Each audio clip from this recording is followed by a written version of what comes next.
Me humilló frente a su familia por su amante embarazada. Frente a todos.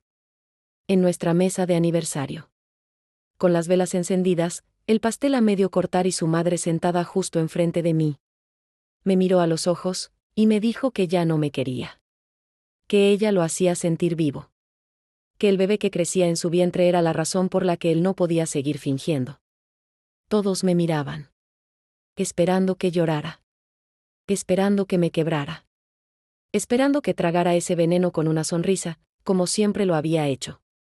Pero esta vez, algo en mí no se rompió. Esta vez, algo en mí despertó. Porque lo que él no sabía era que yo había llegado a esa cena con algo más que un vestido bonito y una sonrisa nerviosa. Había llegado con la verdad en mis manos. Y la verdad iba a cambiar todo. Capítulo 1. Mi nombre es Valentina. Y durante 8 años fui la esposa perfecta. No lo digo con orgullo. Lo digo con la tristeza silenciosa de quien tardó demasiado en entender que, perfecta, muchas veces significa invisible. Me levanté cada mañana antes que él. Preparé el desayuno mientras él dormía esa media hora extra que nunca me agradeció. Planchaba sus camisas con almidón porque le gustaban así. Coordinaba sus reuniones, recordaba los cumpleaños de su familia, compraba los regalos, escribía las tarjetas, y firmaba con su nombre. Renuncié a mi trabajo en diseño gráfico en el 3er año del matrimonio porque él dijo que necesitaba apoyo en casa. Que su carrera era la que daría frutos. Que ya habría tiempo para lo mío después. Y yo le creí. Guardé mis pinceles, cerré mi computadora y me convertí en la extensión de su vida. No en una persona. En una extensión. Rodrigo era arquitecto. Encantador en reuniones, generoso con los elogios cuando había público presente. Sabía exactamente qué decir frente a su familia para parecer el hombre ideal. Pero en casa, cuando no había nadie mirando, yo era una sombra. Valentina, ¿dónde está mi corbata azul? Sin buenos días. Valentina, ¿por qué no está listo esto todavía? Sin gracias.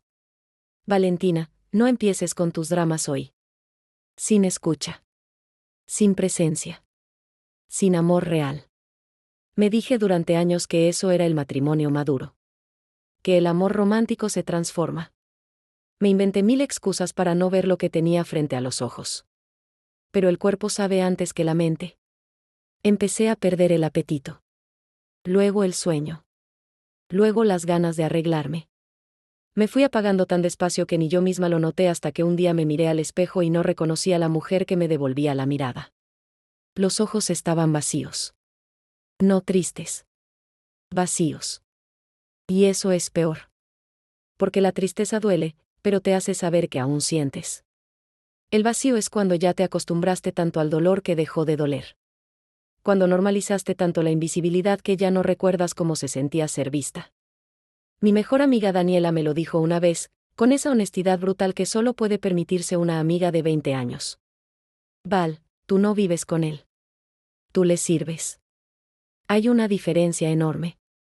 No le contesté ese día. Me fui a casa y lavé los platos. Pero sus palabras se quedaron. Como una semilla en tierra seca, esperando la lluvia. Y la lluvia llegó. Aunque no de la manera que yo esperaba. Capítulo 2. Dicen que el engaño nunca llega de golpe. Llega en pequeñas traiciones cotidianas que vamos normalizando, una a una, hasta que el conjunto es tan grande que ya no podemos pretender que no lo vemos. La primera señal fue el teléfono. Rodrigo siempre había dejado el móvil en la mesa, boca arriba, sin clave. De repente, en el 5.º año, empezó a ir con él al baño.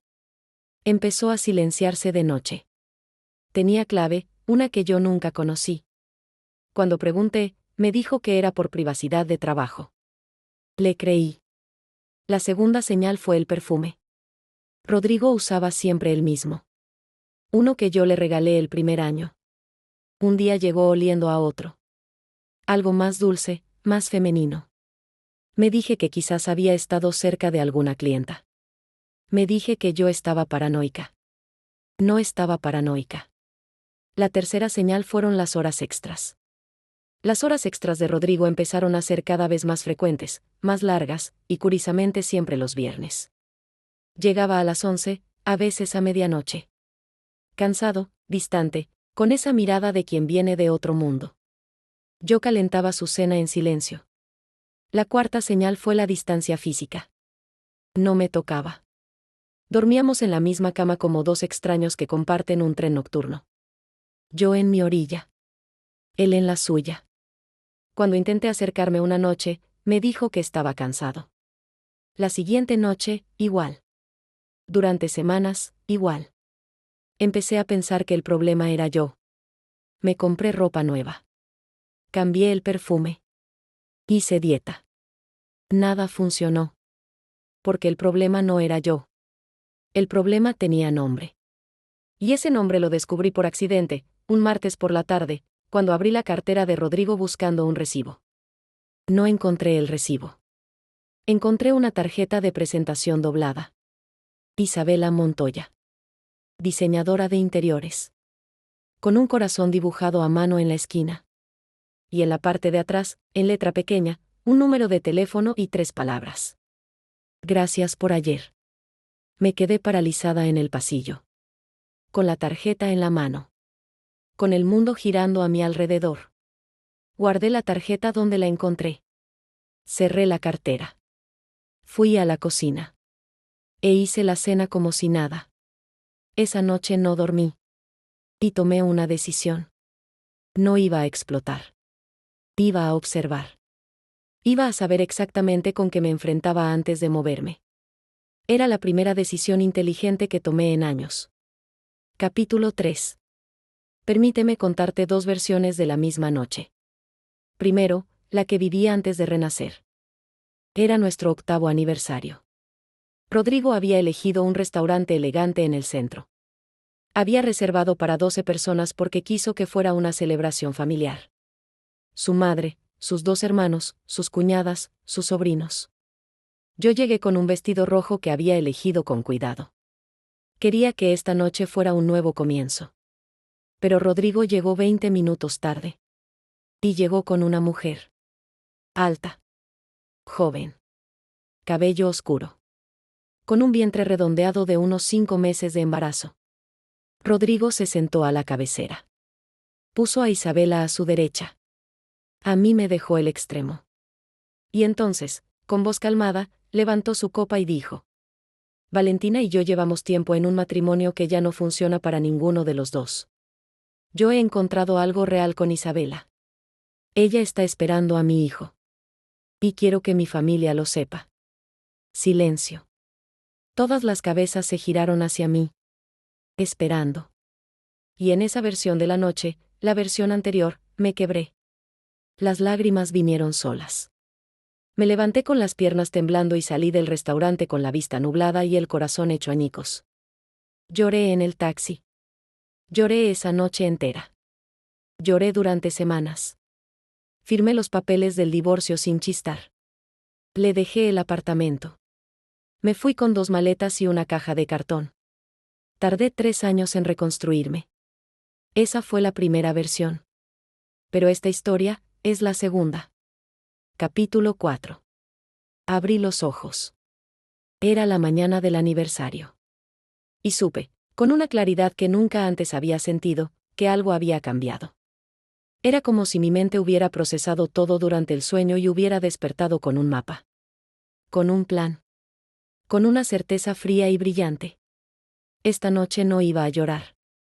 Esta noche no iba a huir. Esta noche iba a ser diferente. Rodrigo dormía a mi lado. Lo miré un momento y sentí algo que me sorprendió. No sentí rabia. No sentí amor. Sentí claridad. La misma claridad que sientes cuando se va la fiebre y puedes volver a pensar con normalidad. Me levanté sin hacer ruido. Fui directamente a su estudio. Rodrigo tenía una carpeta en el cajón inferior de su escritorio que siempre cerraba con llave. La llave la guardaba en la chaqueta gris del perchero del pasillo. 90 segundos después, tenía la carpeta abierta. Y lo que encontré cambió todo. Transferencias bancarias. Docenas de ellas, a lo largo de 16 meses. Desde nuestra cuenta conjunta hacia una cuenta que yo no conocía. Montos pequeños al principio, 200, 300 euros. Luego más grandes.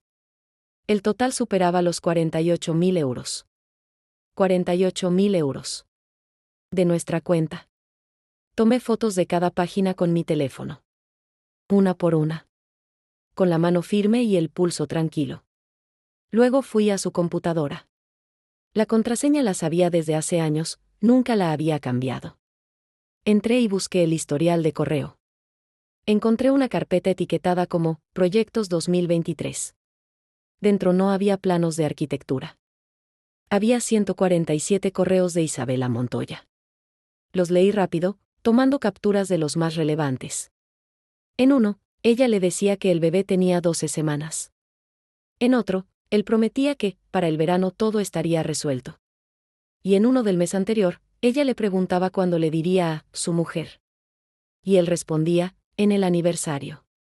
Voy a hacer que sea público para que no haya vuelta atrás. Para que no haya vuelta atrás. Planeo humillarme públicamente para que el shock me paralizara.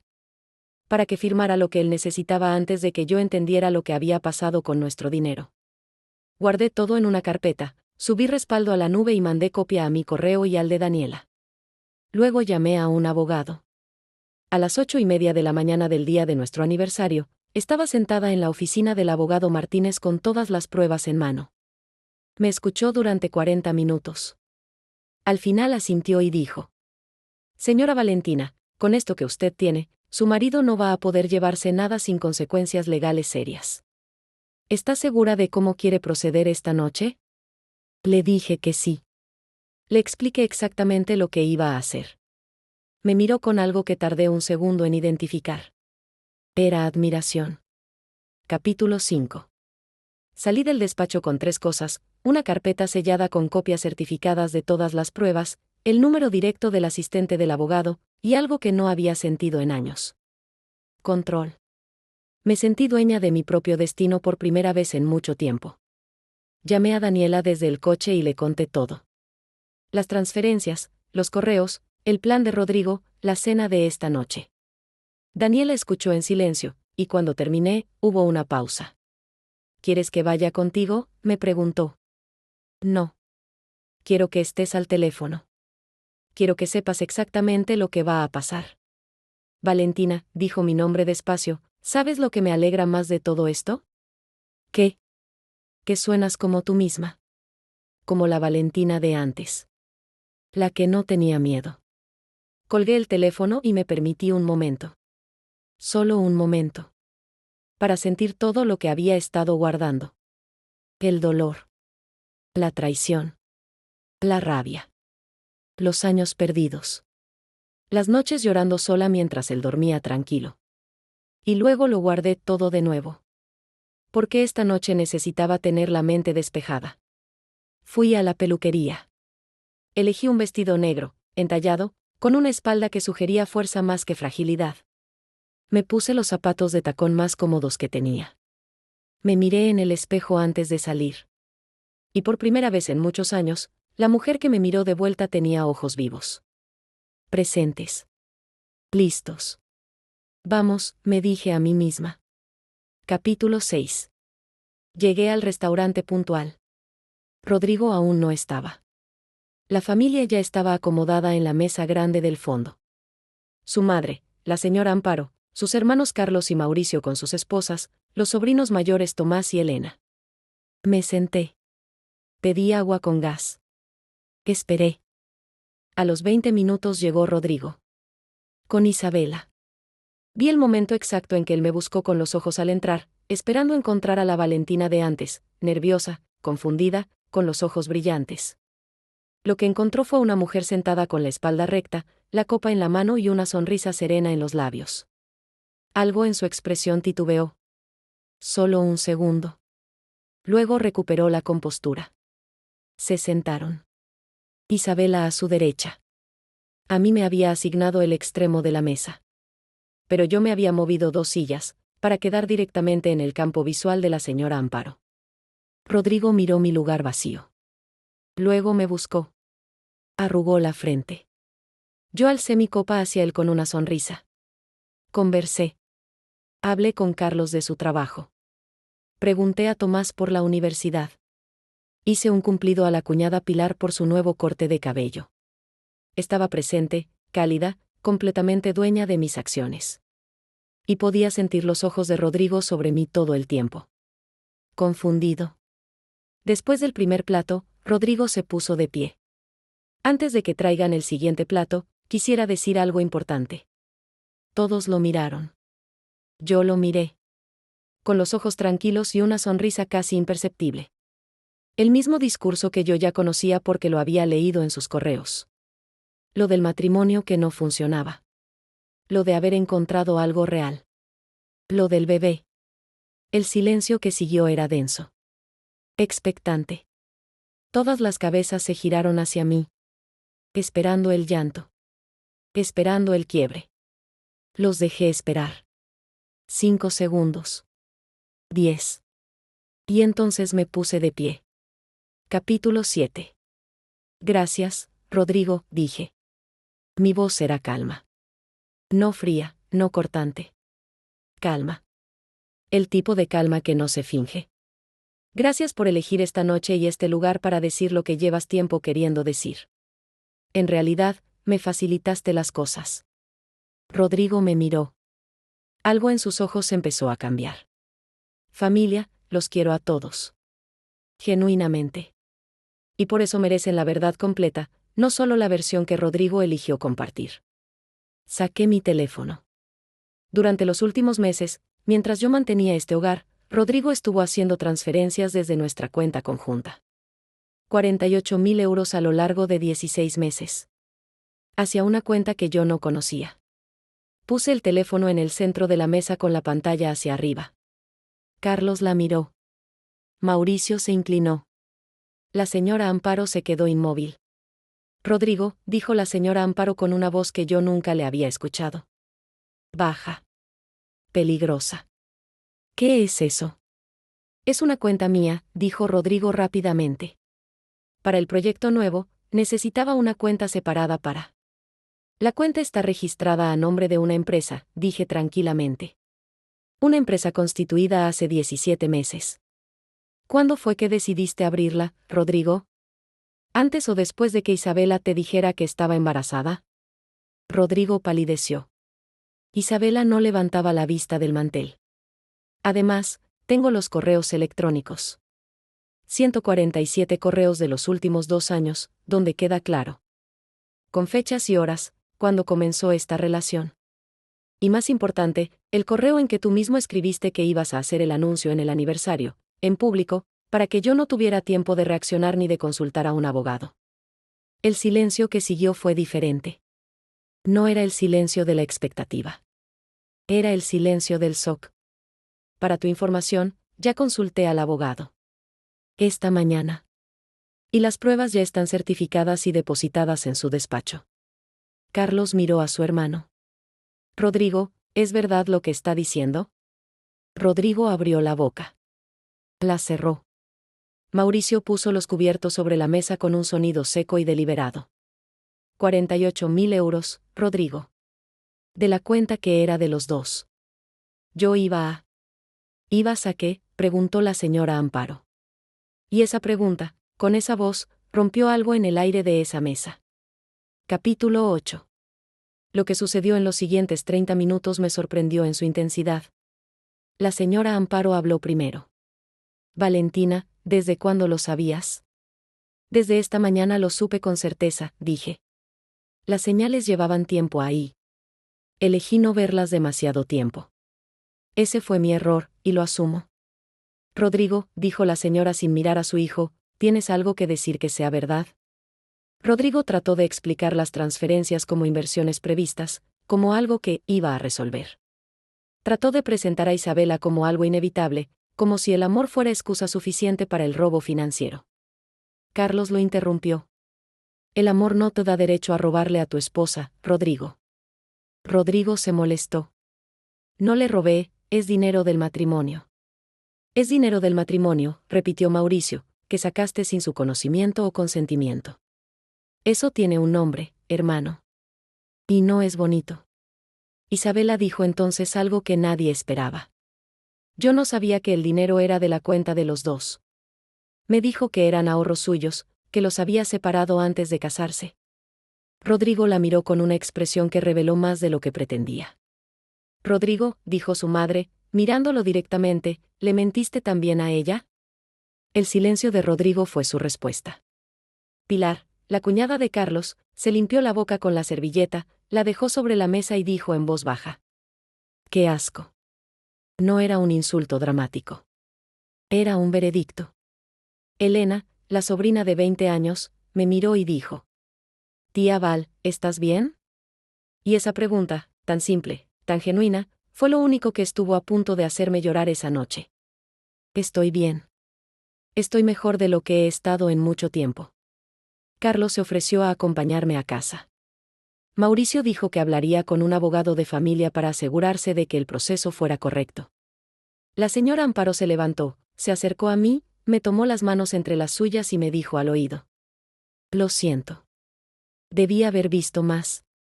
Debí haber dicho más. No supe qué decir. Así que no dije nada. Solo asentí. Capítulo 9. Me levanté de esa mesa con la espalda recta y la mirada tranquila. No corrí. Tomé mi cartera, me despedí de cada persona, y caminé hacia la salida con el paso de alguien que sabe exactamente a dónde va. En la puerta, me detuve un instante. No sé por qué lo hice. No fue planeado. Me giré y miré la mesa una última vez. Rodrigo seguía sentado con la mirada perdida en el mantel. Isabela lloraba en silencio a su lado, una mano sobre el vientre. La señora Amparo miraba a su hijo con una expresión que yo nunca había visto en ella, decepción pura. Elena seguía mirándome desde su silla. Le hice un pequeño gesto con la cabeza. Ella respondió con una sonrisa triste. Y salí. Afuera, la noche era fresca. Las luces de la ciudad brillaban. Los taxis pasaban. El mundo seguía su ritmo sin saber nada de lo que acababa de ocurrir en ese restaurante. Saqué el teléfono y llamé a Daniela. Respondió al primer tono. ¿Cómo estás?, preguntó. Viva, le dije. Hubo una pausa. Luego escuché que lloraba. Daniela, ¿por qué lloras tú? Porque yo no pude hacer esto en su momento. Ven a casa. Tengo vino.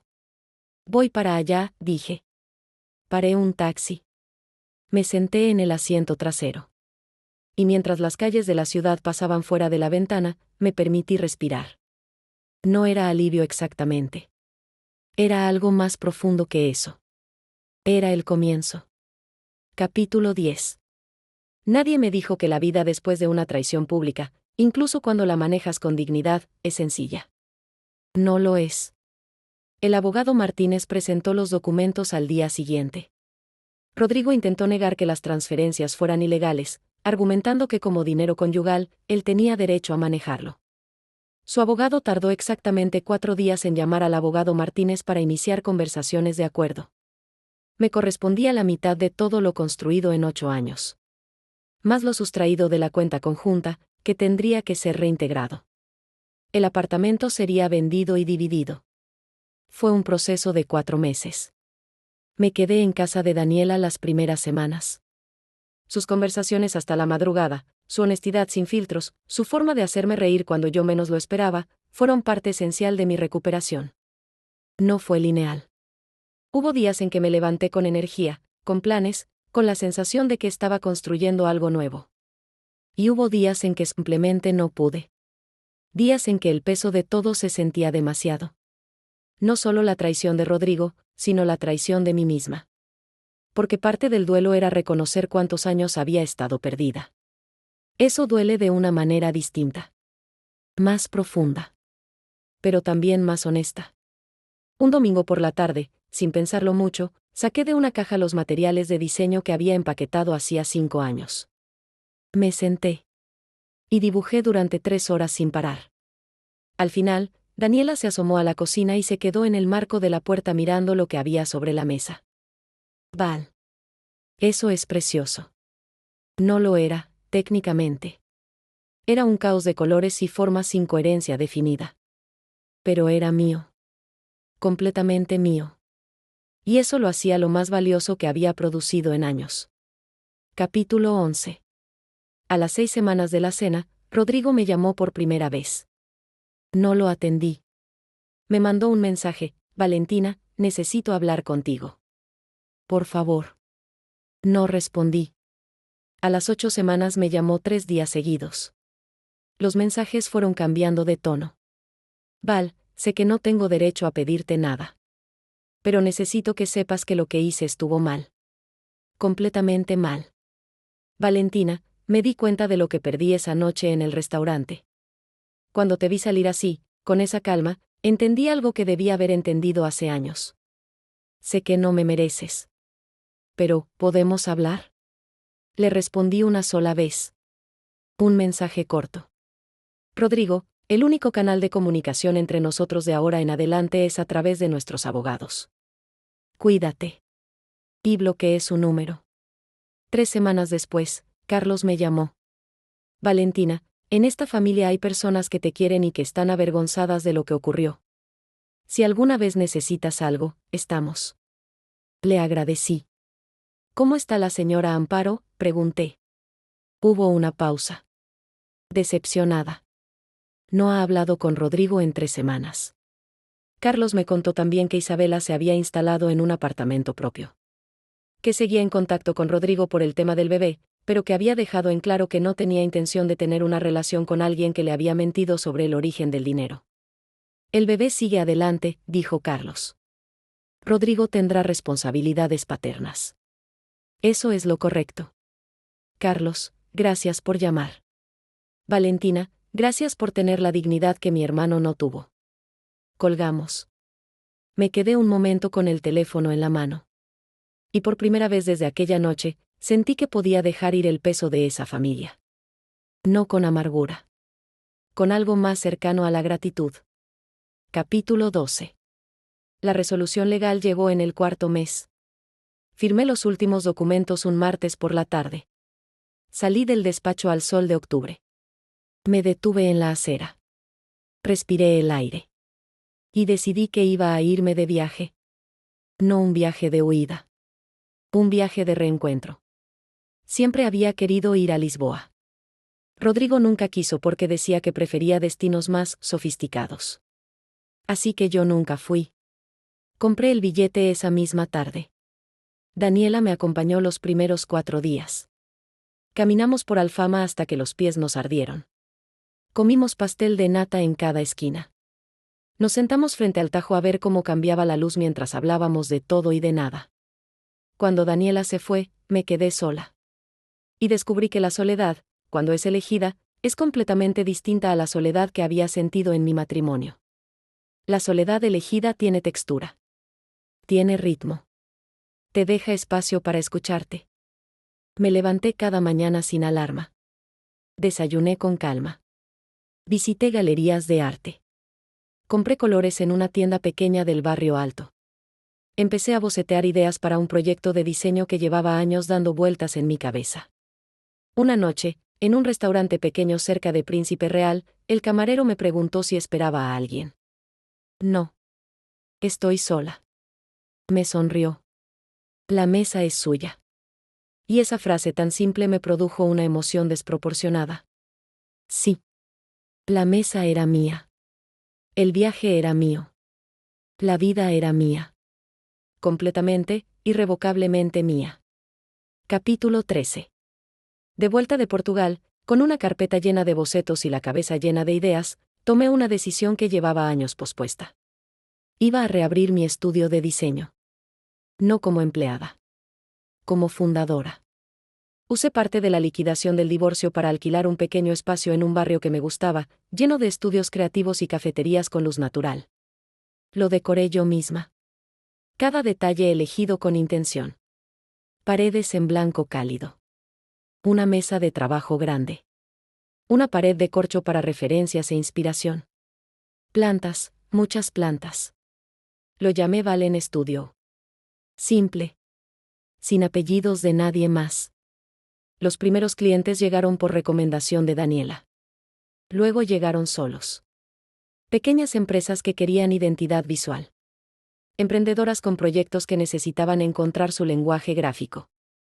Artistas que querían materiales de presentación. No era un negocio gigante.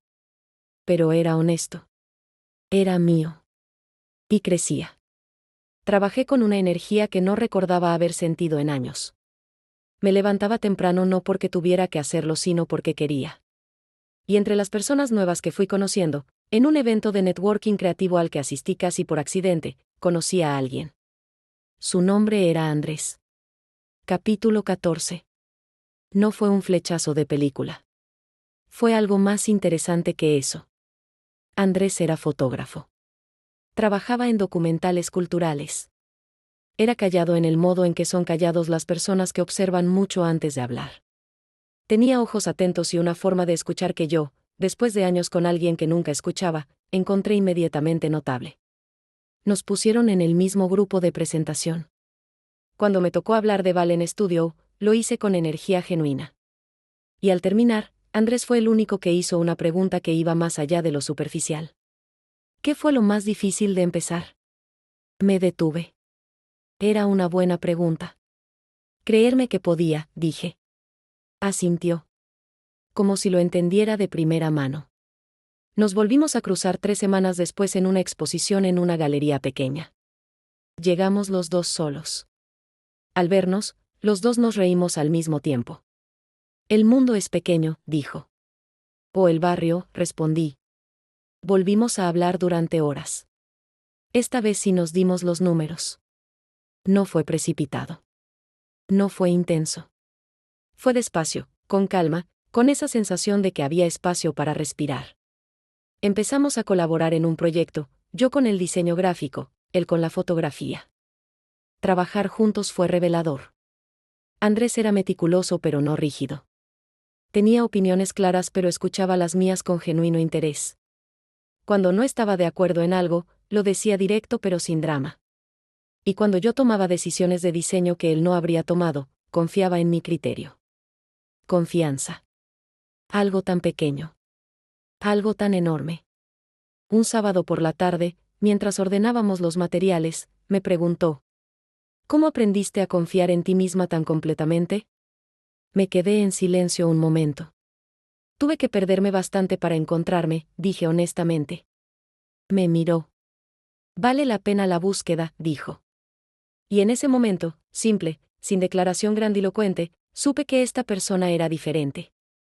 No porque fuera perfecto, sino porque era real. Capítulo 15. Han pasado 18 meses desde aquella cena de aniversario. Valen Studio tiene ahora 4 clientes fijos, una lista de espera de 3 proyectos, y un reconocimiento en un concurso regional de diseño emergente. Vivo en un apartamento que elegí yo sola.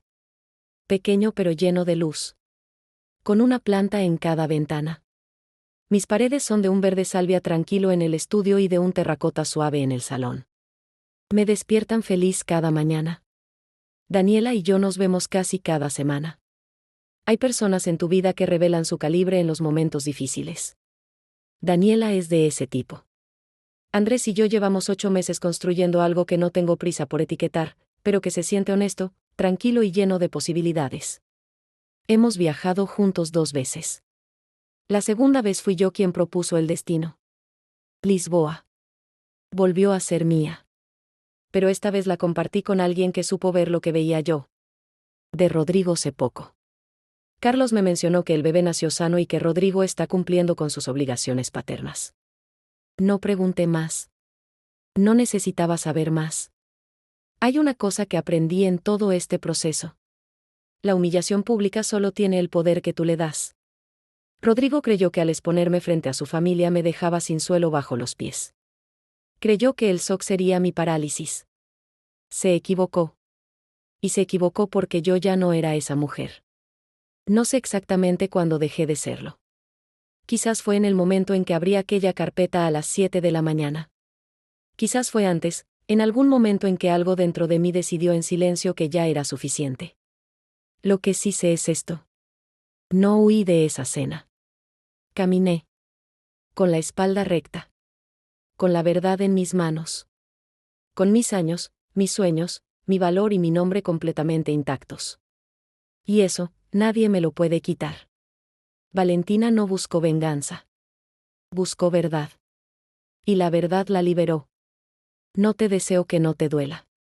Te deseo que el dolor te revele la fuerza que siempre estuvo ahí. Gracias por quedarte hasta el final.